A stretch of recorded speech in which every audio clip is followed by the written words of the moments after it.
All right, guys, welcome back. Here we are. It's the end of the season for me, at least for Western hunting. So with that being said, I believe in buying really quality, good gear. Will last you a really long time and you'll benefit from it, but you need to take care of that gear.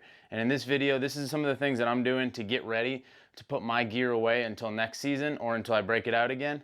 And hopefully this helps you.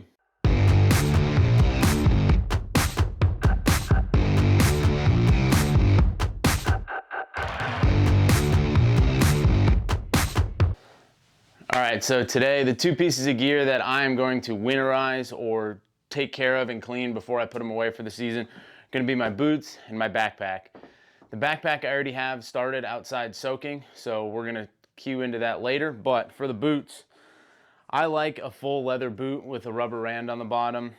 This is just something I grew up wearing when I was in Scouts, and it's just something I'm very comfortable with. These are the crispy Nevadas, and I absolutely love these boots. But to keep these boots performing year after year, you have to condition them. The leather, it can dry out, it can crack, it can become not water resistant, and you need to take care of it. So I'm going to break down how I treat these boots. I use the Crispy's waterproofing or the cleaning cream, and it worked great for me. So I'm going to show you guys how I did that. And then my backpack, I have the Stone Glacier 5900. And with that, man, you simply just take the pack off the bag and then wash it all and then put it all back together. So without further ado, let's get into these videos and how I am treating both of these pieces of equipment to get them ready for next year. So the first thing you're going to do with the boots is you're going to pull the laces out of them. You want to pull all the laces out and expose all the areas on the tongue where the tongue actually meets the boot. All that leather is super important to condition because that is some of the leather that gets creased the most. Once the laces are out, you're going to want to liberally clean these boots. Here I'm just using a little bit of warm water and a soft brush. All I'm doing is trying to remove all the dirt and debris out of any of the cracks, out of the seams, off of the rand, anywhere I can get it. I want these as clean as possible before I start conditioning them. Once the boots are clean, I'm going to leave them here to fully dry. I'm not putting these outside in the sun. I'm actually just going to leave them in my house and let them dry for a few hours, and we'll come back when they're dry and we'll start applying the cream. This is the Crispy waterproofing conditioning cream. This is what they recommend to use on their boots. That's why I am using it. I'm sure there are other products out there, and if you are more comfortable with other products, feel free to use them, but this is what Crispy recommends for their boots, so this is what I'm going to use.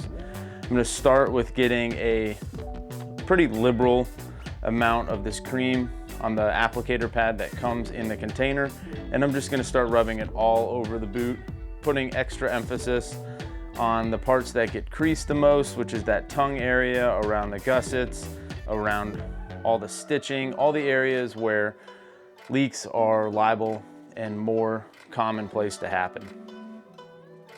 I like to apply it fairly liberally onto the leather, and then I know I can wipe any excess off. You could also do some smaller coats and do it 2 or 3 times if you prefer, but this is just how I like to do it, and it seemed to work well for me.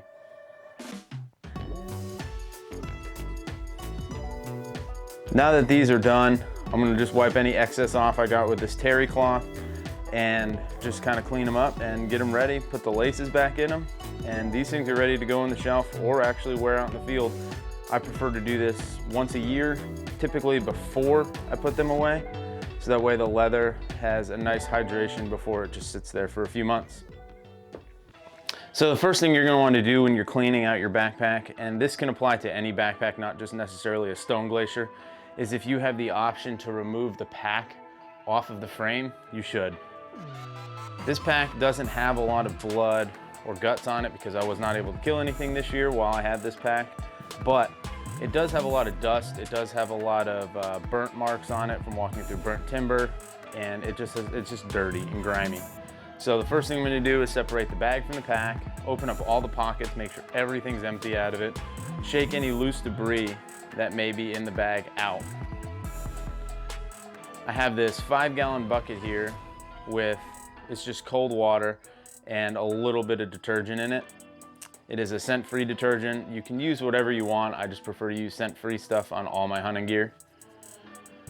But what I'm gonna do is I'm just gonna rinse the bag off real quick with the hose, get any of the big loose debris, especially the frame, get anything off of it that is on there, any dust, and then I'm going to start submerging it into the bucket and just shaking it, and really all I'm trying to do is agitate and get all that dirt and grime that is just in the buckles and in the webbing and loosen all that up.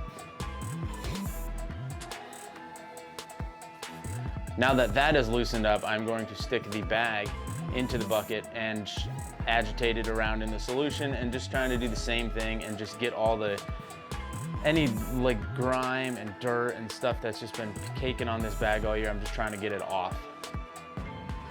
Keeping your gear clean and doing a good job of keeping up with your gear will make the investment you made on this stuff last a lot longer, and you'll be much happier in the long run. So if you have any pesky spots on your bag that may be blood stains or really dirty spots, you can scrub them to try to get it off, and then put your bag back in the water solution for a little bit. I'm gonna let this soak probably for the rest of the day and then rinse it off when I'm done. So I hope that video helped you guys. Like I said, you're gonna spend the money and you're gonna buy expensive equipment, you're gonna buy high-tech gear, you're gonna buy good stuff, you might as well take care of it. So instead of buying it once and then having to buy it again because you didn't take care of it, it's much easier just every year to kind of winterize your gear and get it put away until you need to break it out again. For me, this is probably not gonna be for another 8 months, but for right now, I know everything is clean and ready to go. So when I pull it out of my tote or out of my closet, come August, come July to get ready for hunting season, I know everything I got is clean and ready to go. And I get to start the year fresh. I get to wash all the bad luck off of my stuff and put new good luck on it this year going forward. So thanks for watching again, guys. Continue to like, comment, and subscribe. You guys are doing an awesome job. My name is Jeff Cordero. We'll catch you on the next video.